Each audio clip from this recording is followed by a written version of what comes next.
కాబట్టి నాకు సంబంధించినంత వరకు వాళ్ళకి శుభలేఖ ఇవ్వకపోవడమే మంచిది. అలా అనుకు రాజా. ఆ ఇంట్లో ఉండేది నా తోడబుట్టిన తమ్ముడు, చెల్లెలు.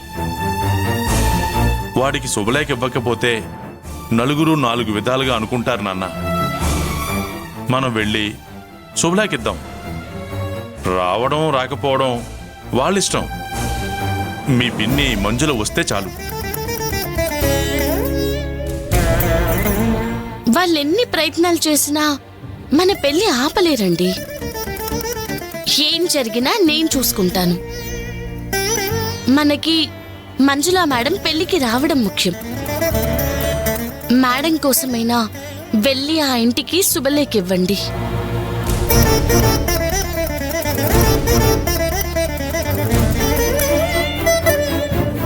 మేడం కోసమైనా వెళ్ళి ఆ ఇంటికి శుభలేఖ ఇవ్వండి.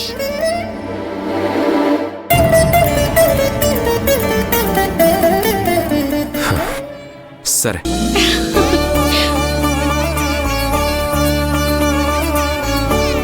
కానీ ఒక కండిషన్. శుభలేఖ పట్టుకొని నేను ఆ ఇంటికి వెళ్ళను. నువ్వు రావద్దులే రాజా. అదే నేను వెళ్ళిస్తానులే రాజా. సరే సరే. అక్షయ, నీతో మాట్లాడాలి ఒకసారి.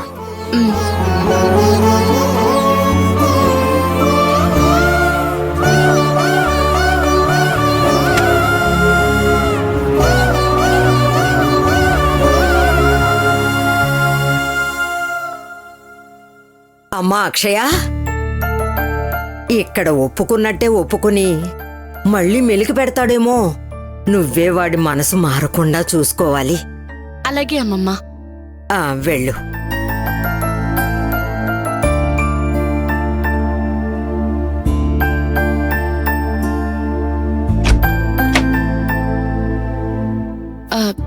చెప్పండి. నేను నీకోసం ఒప్పుకున్నాను అక్షయ. నేను కూడా మీ పిన్ని కోసమే ఒప్పుకున్నానండి. మీ చిన్నాన్న మీ చెల్లి చేసిన దానికి మేడంకి శిక్ష విధించకూడదు. మీ తల్లి స్థానంలో నిలబడి మీకన్నీ చేయాల్సింది మేడమే. ఆ విషయం మర్చిపోకండి. అలాగే మేడం. నీతో మాట్లాడి నేను గెలవగలనా చెప్పు? ఎందుకో తెలీదు, నీతో మాట్లాడితే నాకసలు కోపమే రాదు. మంచి భర్తకు ఉండాల్సిన గొప్ప లక్షణం అదేనండి శ్రీవారు. ఓహో, అవునా? నాకు తెలీదే. ఏం తెలియనట్టుంటారు కానీ మీరు మహాముదుర్లేండి.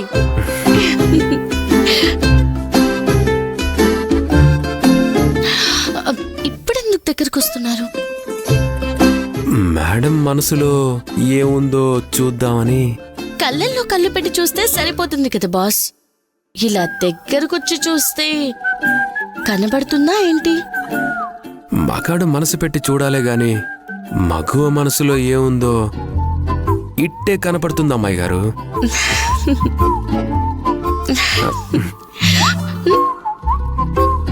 మరీ ఇంత తొందర అయితే ఎలా బాస్? ఇంకా చాలా టైం ఉంది, కానీ కాస్త వెనక్కి జరగండి. Thank you. దేనికి? దూరంగా జరిగినందుక? కాదు, నేను ఫోన్లో చెప్పింది విని మా నాన్నతో అలాగే మావయ్య గారు అని చెప్పినందుకు. మా నాన్న చాలా హ్యాపీగా ఫీల్ అయ్యాడు తెలుసా? మరి మేడం హ్యాపీగా ఫీల్ అవ్వలేదన్నమాట. మా నాన్న హ్యాపీగా ఫీల్ అయితే నేను హ్యాపీని. నా కండిషన్కి నువ్వు ఒప్పుకున్నావన్న ఒకే ఒక్క కారణంతో నేను చెప్పేవన్నీ నేను వింటూ ఉన్నాను తెలుసా? ఓహో, దాని గురించా? మావయ్య గారు నాతో అంతా చెప్పారు. నేను కూడా మీ కండిషన్ని మనస్ఫూర్తిగా ఒప్పుకుంటున్నాను.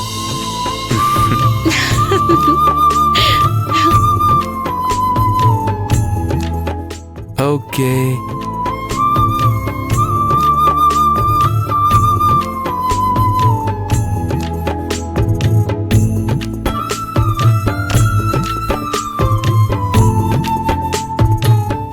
ఏంటి దగ్గరికి వస్తున్నారు?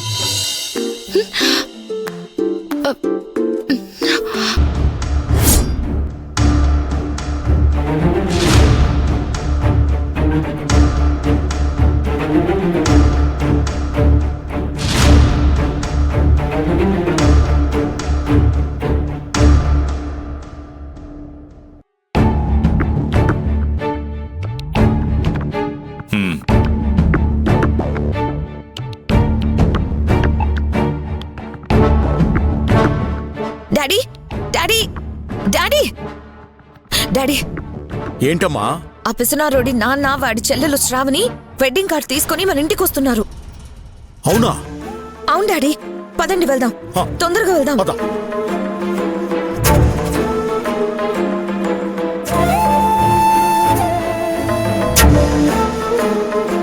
హే, ఆగు ఆగు. బావుగారు రండి రండి. హే, నేను బయటికి పోమని చెప్తుంటే వినపట్లేదా? లోపలికి రమ్మని చెప్తావేంటి? ఏమండి, ఎదుటి వాళ్ళపై మీకు ఎలాంటి అభిప్రాయం ఉన్నా శుభలేఖ తీసుకుని గుమ్మం దాటి లోపలికొచ్చిన మీ అన్నయ్యని వెళ్ళిపోమనడం సంస్కారం కాదండి. ఏయ్, ఇప్పటికి నీకు చాలా సార్లు చెప్పాను, అన్నయ్య అమ్మ అని ఇలాంటి సెంటిమెంట్ డైలాగులు మాట్లాడి నా మనసు మార్చాలని చూసావో నీకు మర్యాద దక్కదు. మోహన్, మంజులని ఏమనుకో. ఆ? అలాగైతే నువ్వు వచ్చిన దాన్ని బయటికి నడు. వెళ్ళమంటే వెళ్ళిపోవడానికి నేను రాలేదు మోహన్. మరి గొడవ పడ్డానికి వచ్చావా? గొడవ పడ్డానికి ఎవరైనా పూలు పళ్ళు తీసుకుని వస్తారా అత్తయ్య? అత్తయ్య? ఎవరికి ఎవరి అత్తయ్య? ఇంకోసారి అలా పిలిచావంటే నోటి మీద వాత పెడతాను, జాగ్రత్త. మావయ్య, ఇప్పుడు అనవసరంగా గొడవ ఎందుకు? దయచేసి మీరు బయలుదేరండి. చేయి పట్టుకుని తీసుకెళ్లి వదిలి రాలేకపోయావా? కొంచెమైనా బతుక్క సిగ్గు ఉండాలి. అది కాదు ప్రణు. రేయ్, నువ్వాగు. మన రెండు కుటుంబాల మధ్య ఉన్న టర్మ్స్ మీకు తెలుసు కదా. మీ కొడుకు మా డాడీపై కేసు పెట్టి బజార్కి లాగుతుంటే మీరు పెళ్లి పత్రిక తీసుకొచ్చి పలకరిస్తున్నారా?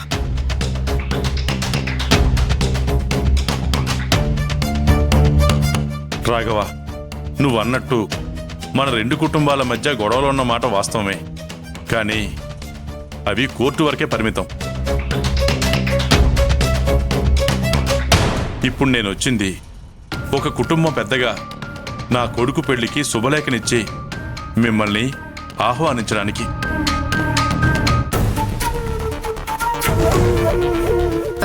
బావుగారు, వాళ్ళ మాటలేం పట్టించుకోకండి. మీరు మీరు కూర్చోండి. ఎలా వచ్చి ఏయ్, ఒకసారి చెప్తే నీకు అర్థం కాదా? అర్థం కాంది మీకండి. వాళ్ళు మనల్ని గౌరవించి పద్ధతి ప్రకారం మనకి శుభలేఖ ఇవ్వడానికి గుమ్మం దట్టి లోపలికొచ్చారు. మీరు మీ గౌరవాన్ని నిలబెట్టుకోవాలి కదండి. ఓహో, నాకే నీతులు చెప్తున్నావన్నమాట. ఇక్కడ నా గౌరవం నిలబడాలంటే వాళ్ళ చేతిలో పళ్ళెంతో పాటు వాళ్ళని విడపట్టి బయటికి గెంటేయాలి. గెంటైనా మరి? ముందు ఆ పని చేయి మోహన్. అలా చేస్తేనే ఇంకోసారి సిగ్గు శరం వదిలేసి ఈ ఇంటి గుమ్మం తొక్కకుండా ఉంటారు. ఇక చాలా ఆపండి నాన్న. ఇంకా మనం ఇక్కడ ఉండడం కరెక్ట్ కాదు. రానా వెళ్దాం. శ్రావణి, మాకీ మర్యాద చాలు పిన్ని. రానా వెళ్దాం. అమ్మా శ్రావణి, మనం అన్నిటికీ సిద్ధమయ్యే ఇక్కడికి వచ్చాం. ఇప్పుడు వాళ్ళేదో అన్నారని వెళ్ళిపోతే మనం వచ్చిన పనికి అర్థం లేకుండా పోతుందమ్మా. చూడు మోహన్, నేను నీకు అన్నగా పుట్టాలని, నువ్వు నాకు తమ్ముడిగా పుట్టాలని, వీళ్ళందరూ మన పిల్లలుగా పుట్టాలని నువ్వు నేను మాట్లాడుకుని నిర్ణయించుకుంది కాదు మోహన్.